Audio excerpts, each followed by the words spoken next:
స్వామి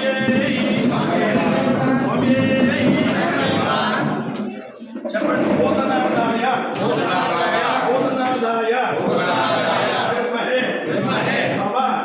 పుత్రాయ ధీమహి తన్నో ప్రచోదయ స్వామి మమ్ములను కుటుంబమును నా యొక్క వ్యవసాయ వ్యాపార ఉద్యోగాలను ప్రసాదించి ఉన్నటువంటి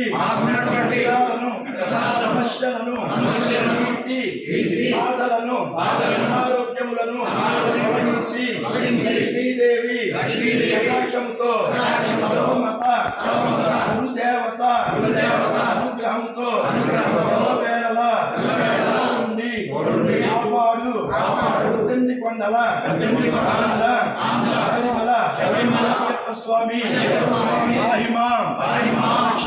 లక్ష్మా ఓం శాంతి.